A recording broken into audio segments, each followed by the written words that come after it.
Yo, what's up guys? Welcome back to the channel. It's Maverick here with another episode of Enen no Shouboutai, aka Fire Force. So, last episode, we saw essentially the Fire Force getting wrecked within the Nether by the Ashen Knights, or actually also the Knights of the Purple Haze, right? Well, you gotta meet some adversity before you can truly shine. So, I'm kind of okay with this, especially because last episode seemed more like a meme anyways, really, with them trying to play on the flagship so much. So I can't really feel all that sad at all those others. Like, maybe it makes me seem like an asshole, but I'm sorry. And that Hijiki guy as well, we literally saw him for, you know, for like what, 30 seconds or something like that. But something that was very memorable to me from the last episode is Juggernaut, right? He certainly stepped up, and oh man, that ending execution that he did with the firebomb going directly into the face of the knight there. I kind of forgot what her name was. It probably doesn't matter, right? She's probably blown up to smithereens. And as well as Juggernaut himself as well, right? I hope he's okay. I'm sure he will be, actually, but we'll have to see, right? He might be rendered unconscious for now. And in which case, maybe, just maybe, Tamaki can start stepping it up. So, in any case, let's just jump into the episode right now. Alright, let's begin in 3, 2, 1... play.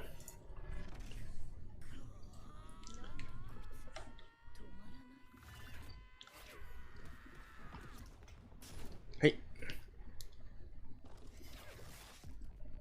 Oof. Was that his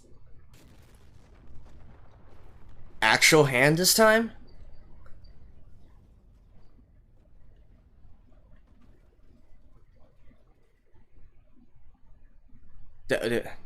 I think in the last episode, we didn't see him actually using his real hand, right?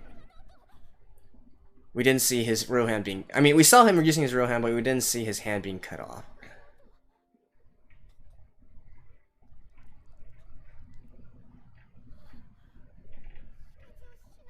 Yeah, that is his real hand.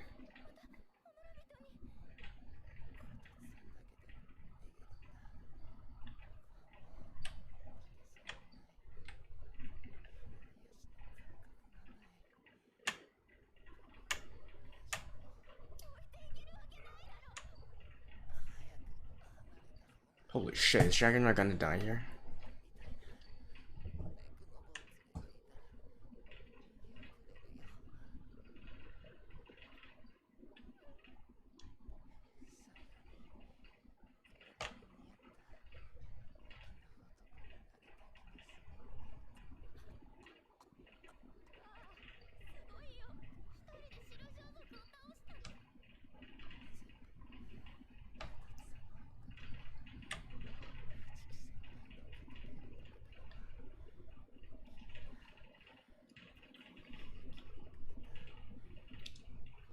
I mean, I don't think his wounds are fatal, though.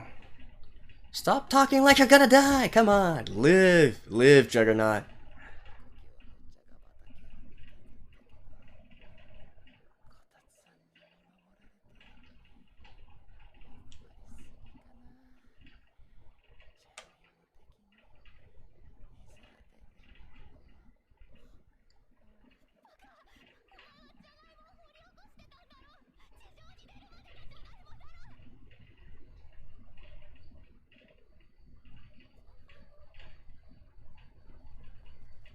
Oh. He already arrested. Oh. They're actually going to get serious now.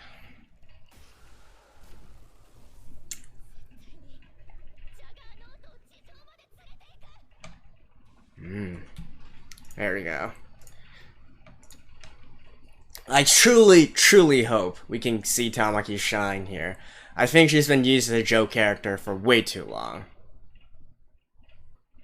And I think Juggernaut can still be saved. I mean, he's seriously wounded, but if they can manage to stop the blood loss, you know, I don't think his vitals were damaged yet, so there's still a lot of chance for him, actually.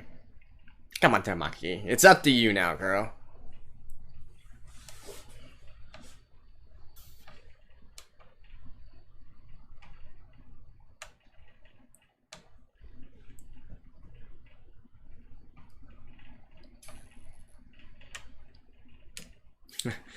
I know, certainly the high energy of this opening right now doesn't really fit into the situation.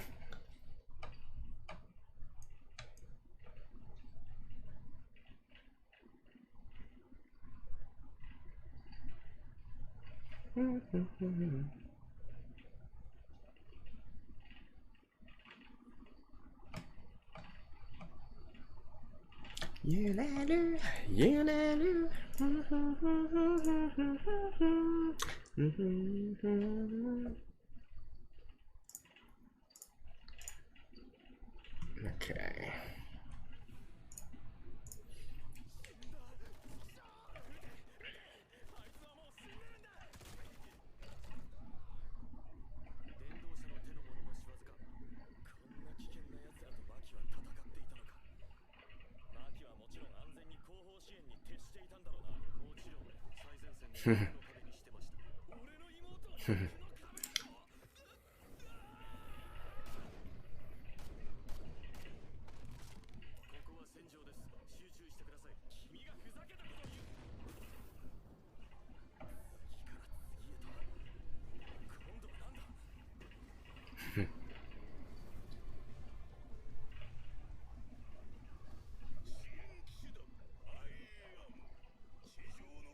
Okay.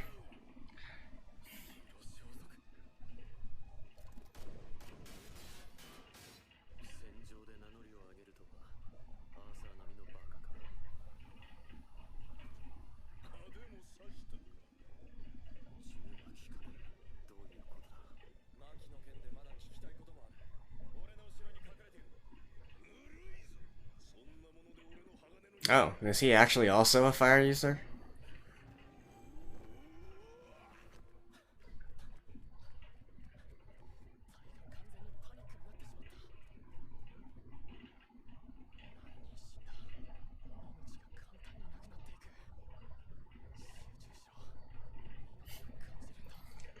Total concentration.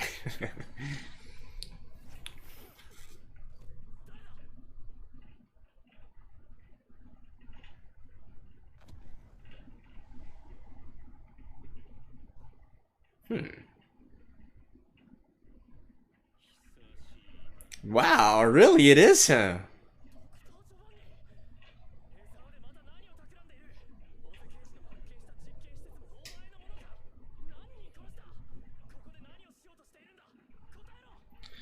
You're asking the most stupid questions, Shinra.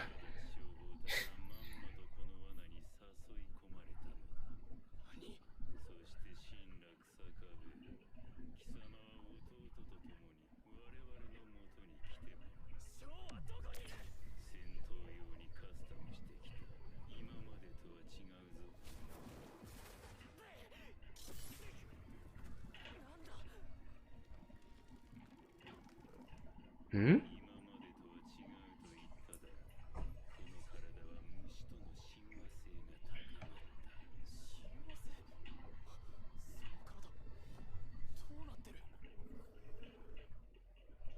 Well...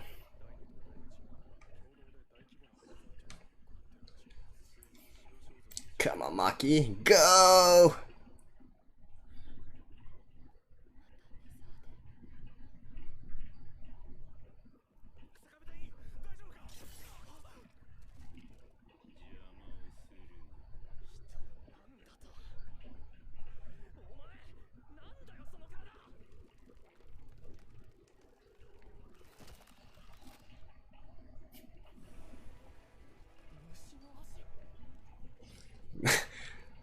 That's...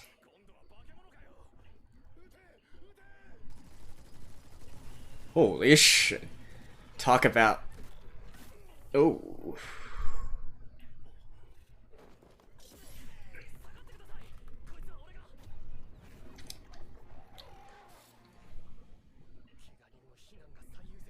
I think they're gonna turn into zombies here.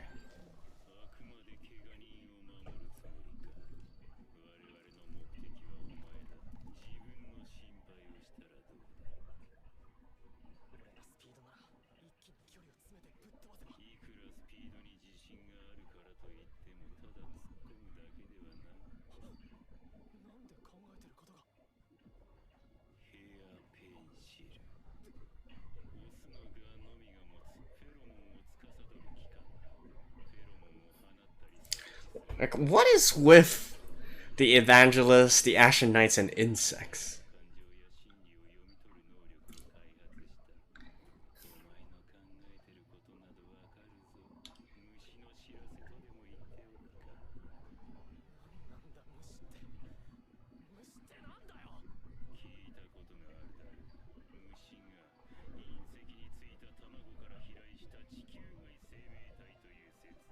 Wow.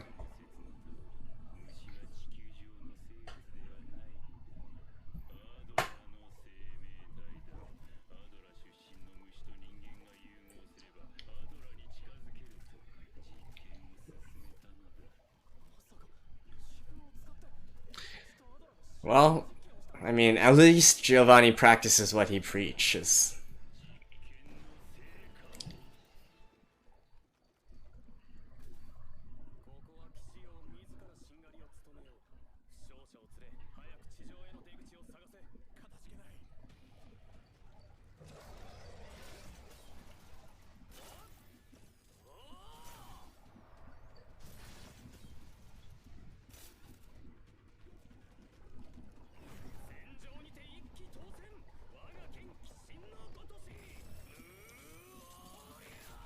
Oof.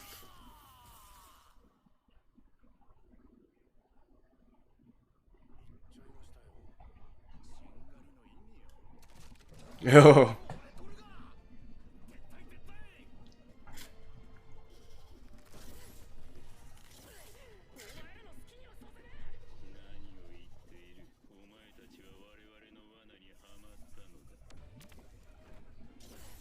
Oh, they purposely lured him here. Oh.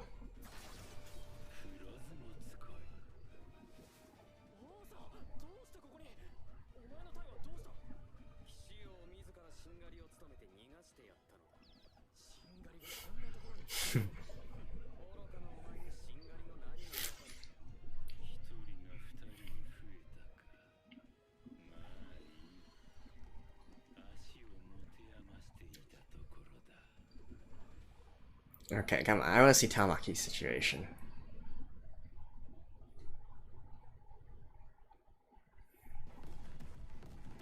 Oh, I guess.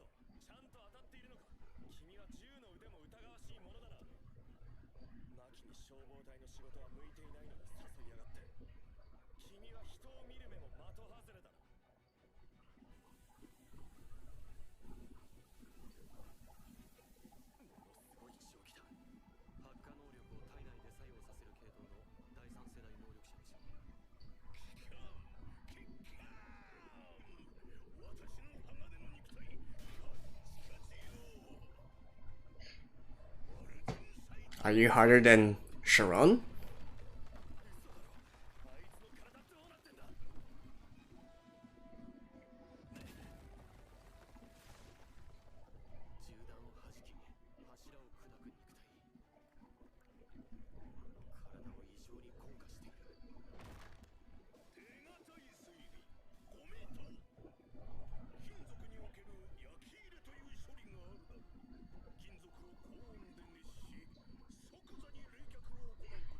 Yeah. Sure. So that's what you're doing.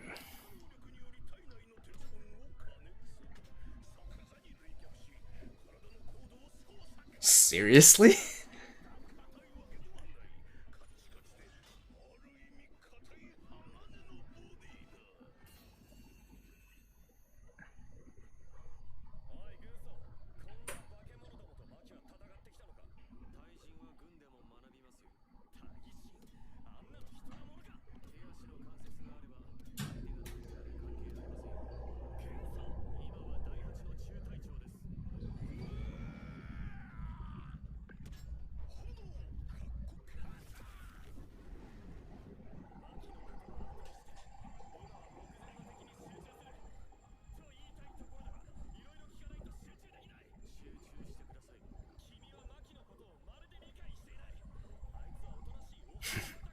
think you don't know.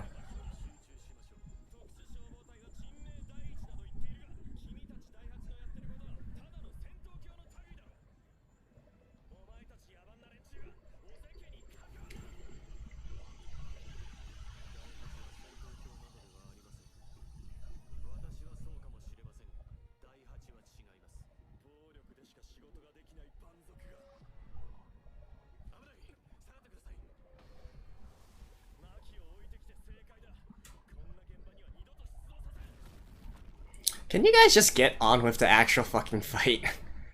Oh my god.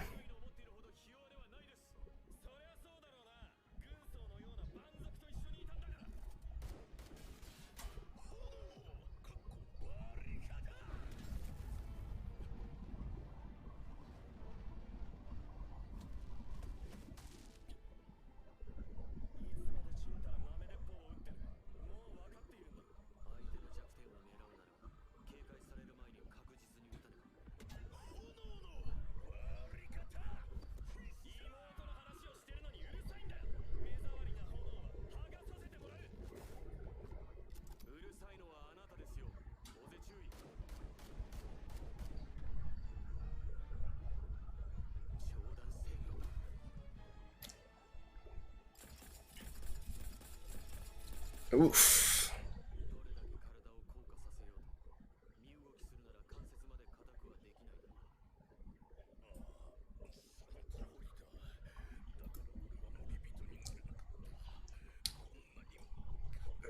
Surgical precision.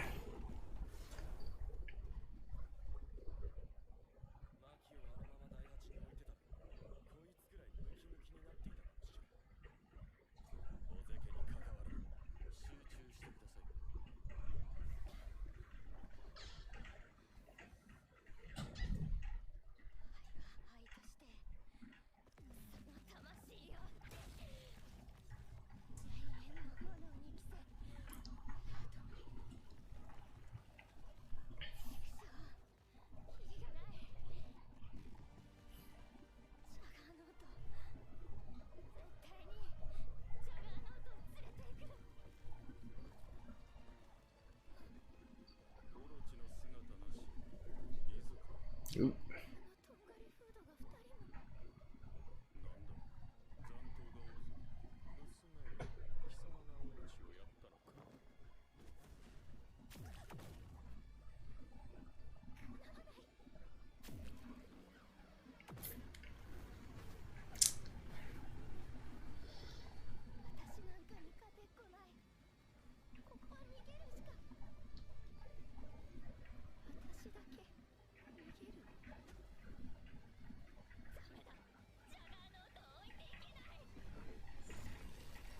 Woohoo!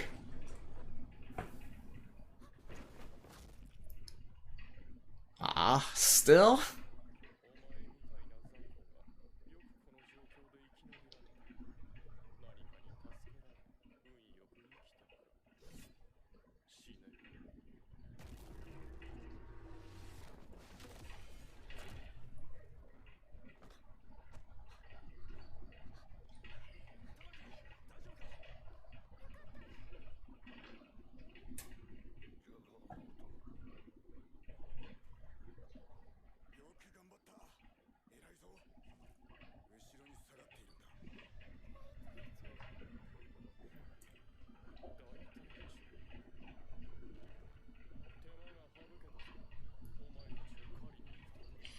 Oh my god, the sun on his head.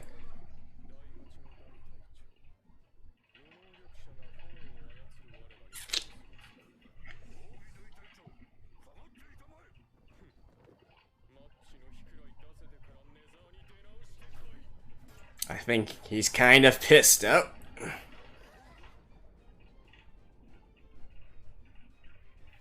Oof. Right in the fucking face. Ah, finally.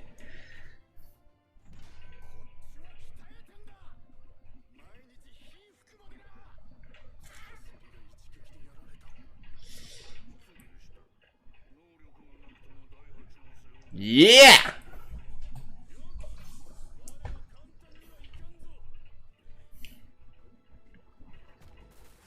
Wow.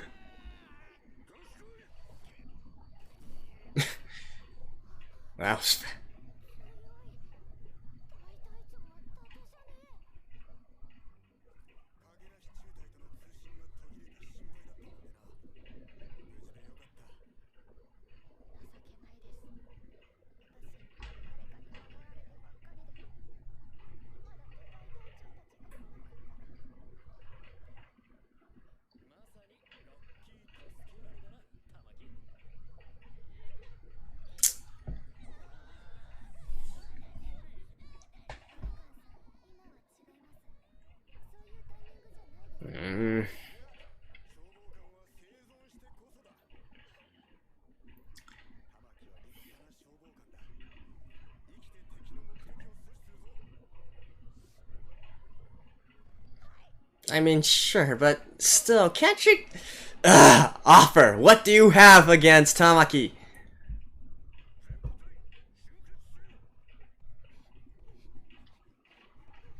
Oh.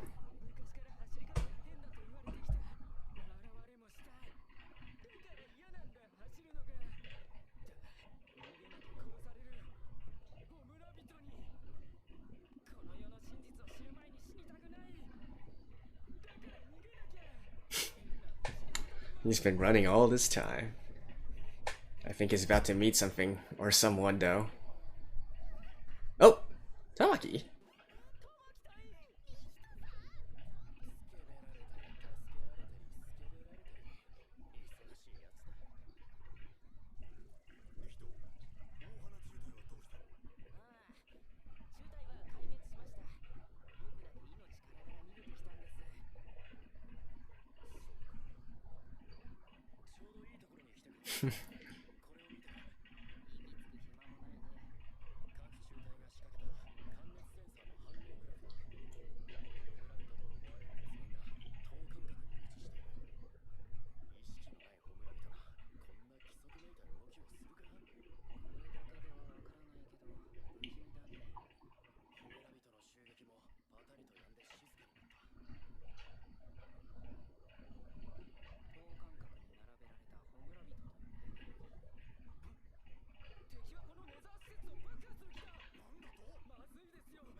How? What?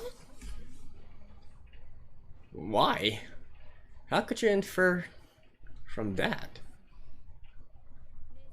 I mean, sure, they've already pretty much said that this is a trap, right? But...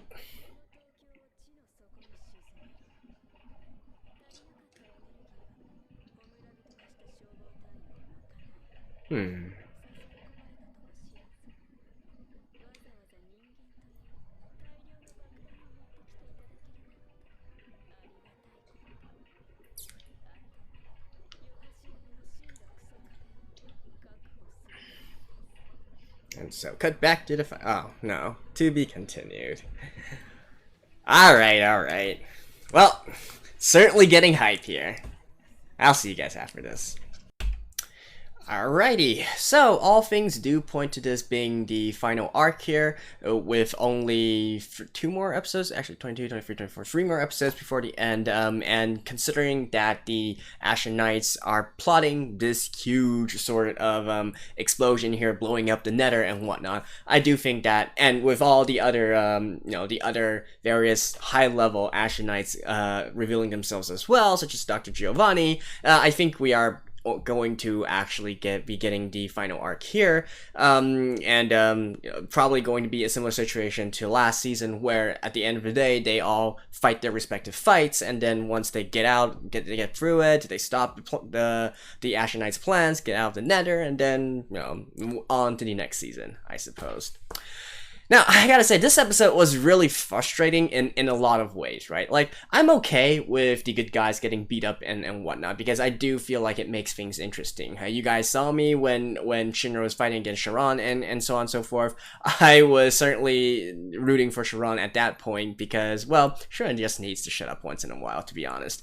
But in this episode in particular, there was a lot of stuff that, a lot of how can I put it? There was a lot of stress being built up here, right? So we got the situation with Hinawa and Maki's brother as well, you know, and I mean Hinawa himself is kind of like a weird character, right? He's definitely not the most sociable kind of guy.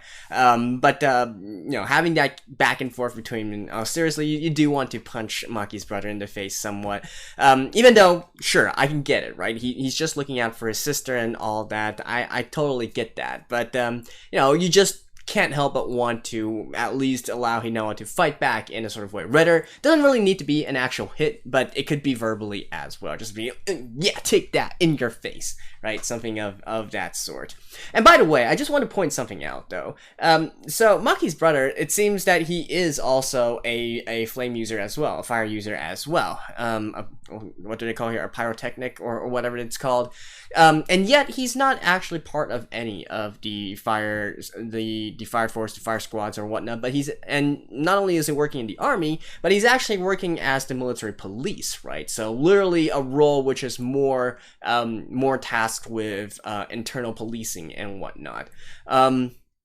Now, I guess that might also be a deliberate choice because his father obviously is a general within the army, and so that's probably why he didn't take his talents to the fire force and all that. But definitely, I do feel that probably is also sort of a hint at the entire conflict that's being shown here between Maki deciding to join the fire force. You know, not just a protection, you know, not just the case of a big brother wanting to protect his little sister or something like that, but also maybe, you know, just inherently they look down upon the fire force and all of that. I think that is also built into it as well, which we'll probably learn more in the next episode.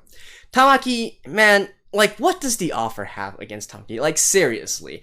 I mean, I really didn't like how she was utilized back in Season 1, and I spoke out numerous times about it as well. Look, I'm okay with having a fan service character. I hugely dislike it when their only purpose is to serve as fan service, right? Please let her do something! And even this episode, I feel like was really a kind of a cop-out. You don't really give her a chance to prove herself in any way, right? Like, listen, I get it. Tamaki is not as strong as the others, right? Her flame abilities and whatnot is not as strong as the others. She probably can't actually take on a White Clad by herself, right? Any of the Ashen Knights or whatnot. So it's kind of foolish to think that she's going to fight one-on-one with them or even one versus many and then still come out victorious. I get that. In fact, I wouldn't really like it either if she suddenly has all this plot armor and manages to defeat them, you know, turn the tides and defeat them. However, there are ways to make a character feel useful, you know, and really allow us to really root for the character and truly say, yeah, you did well here, without you know, without them being too overpowered, right? Like, for instance, you could show her in a way where, you know, through the use of some of her brains or whatnot, or by assessing the situation correctly, she was at least able to delay the Ashen Knights a little bit longer, the White Clad a little bit longer, or maybe she was able to set up a sort of an ambush or use some unexpected ability, right? Like literally taking the fact that they're looking down on her to utilize that to her advantage and being able to maybe at least knock one of them out, right? I'm not saying that she needs to get out of the situation by herself. You could still have Obi and the others coming at the last second to rescue her, but at least allow her to do something. I really feel bad for her, and it's even more exaggerated in this episode because, you know, after she still gets saved once again, without doing much, we then see her immediately fall back to her fan service role in the Lucky Lecturer role, right? Like, come on. I really do feel like I want the offer to throw her a bone every now and again so that she can at least show off her talents and her abilities a little bit, right? Instead, sure, she held off the Infernals and whatnot for a while. I mean, even an empowered and unpowered fire soldier could hold off the Infernos if they aimed their weapons correctly, right? So, come on, just allow her to do something. I'm definitely rooting for her, but it's just that, it's so frustrating to see her once again being neglected to basically, oh yeah, just stay put until someone saves you, and then, you know, just do your normal gag and whatnot, right? It's just... man, whatever. So, I gotta say, the most satisfying point of this episode was actually Obi landing that one-hit KO on the Ashen Knight there. You know, once again, another person looking down on the captain and whatnot, immediately prove all the doubters, all the haters, wrong by one-shot KOing one of the knights. So that was indeed, I feel like that kind of released a lot of the frustration that I had with this episode. You know, what with Maki's brother yapping his mouth off, what with Tamaki, and the situation with Shinra, Offer, and Dr. Giovanni, that's kind of whatever, right? We didn't really get to see much of them actually fighting. That's probably going to happen in the next 2 episodes or so. So, we'll talk about that then. In the meantime, still waiting for Maki to make her appearance here. I'm sure that she's going to show up at the last minute and prove to her brother that she is part of the 8th and she can fight as well, right? Obviously, that's how these things are supposed to go. And then, well, yeah, see how Shinra and Offer are gonna defeat Giovanni, and also, what was that girl's name? Ritsu, right? The green-haired girl, foil her plans, and save the day once again. So, anyways, that's it for episode 21 of Fire Force Season 2. I will see you guys next week as well. Stay tuned. Bye-bye.